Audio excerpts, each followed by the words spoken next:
Hi, I'm Dan Wager, And I'm Ashley Foster. and we did Crutches, the fitting, gait, and analysis. There's several types of crutches that we came across. The most common is the axillary crutches, and there's three types of them. Then you'll see wooden most often, but you also see metal alloys used and carbon fiber. There's also hands-free crutches that you see the football player down there. It's a knee support crutch, and they're fairly new. And there's also the forearm crutches, which are used with more disabilities. They're also called love strand crutches.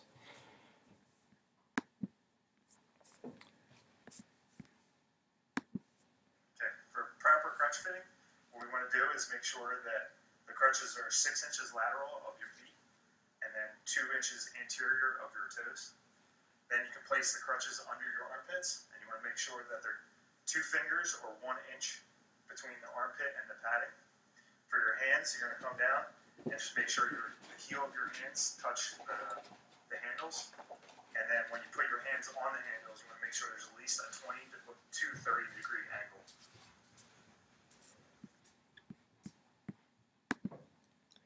The effects of improperly fitting crutches. So these are things that could happen if you don't properly fit the crutches, and you can see Ashley here is a little too small for these large crutches.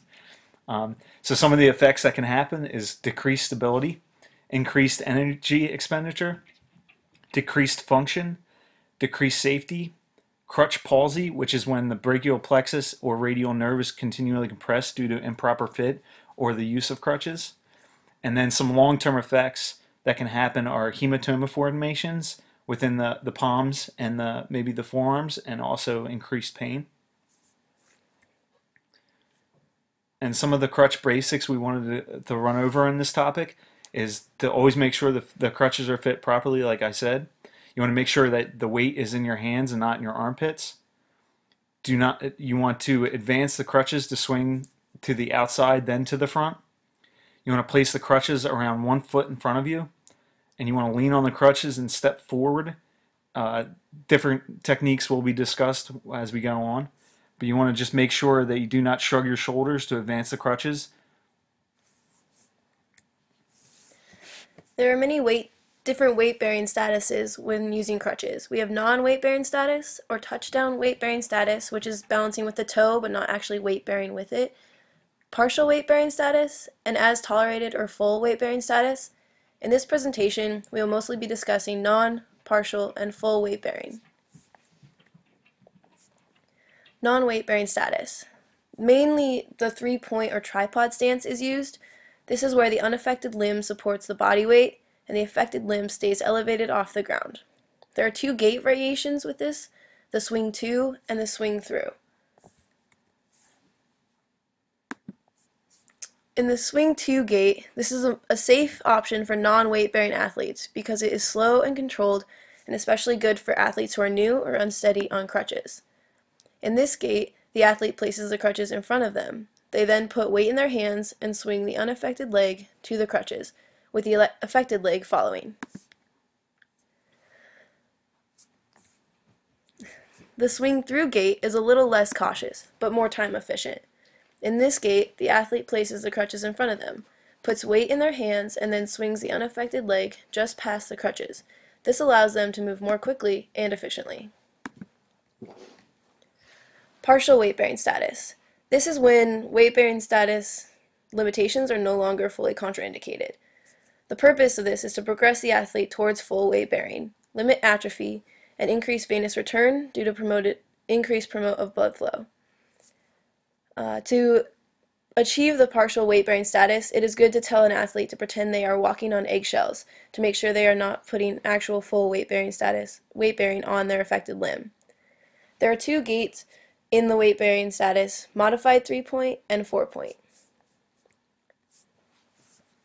The modified 3-point stance, this gait is similar to a swing to or through gait pattern, but with slight weight-bearing on the affected limb.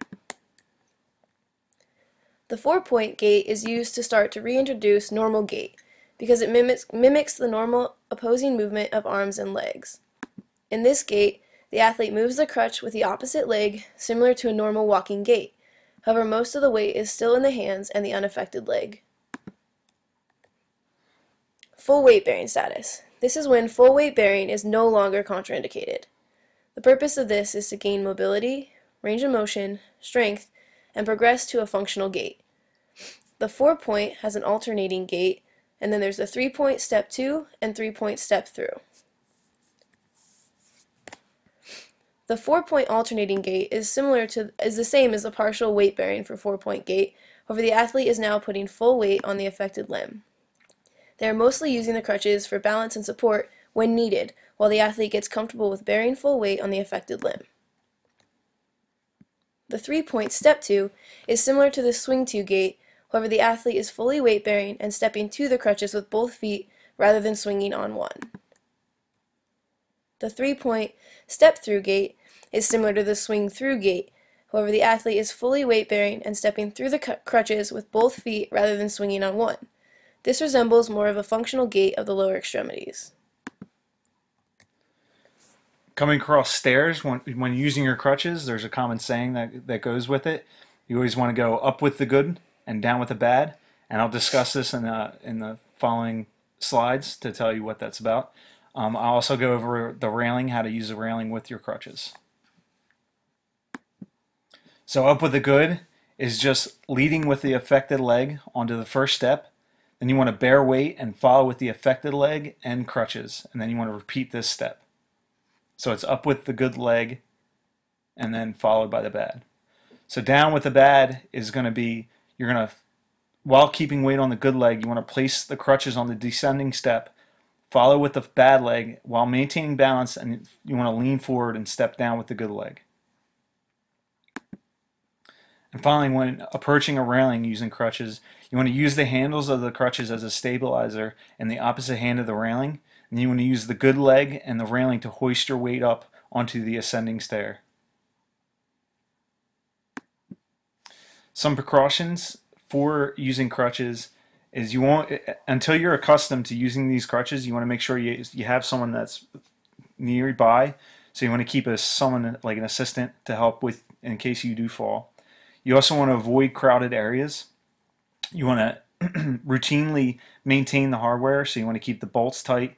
You want to check for any unsafe wear or tear on the arm or foot pads.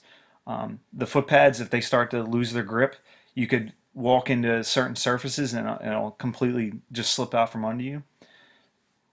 Going on with the surfaces, you want to avoid any slippery surfaces such as ice, wet, gravel, or wax conditions on any floors. You want to be alert for any extension cords, wiring, or rugs.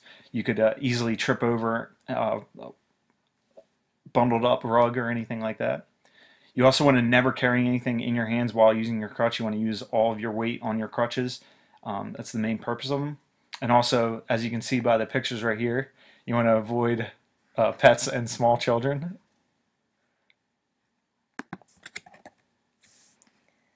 So that's all we have for you guys. Thanks for listening. Thank you.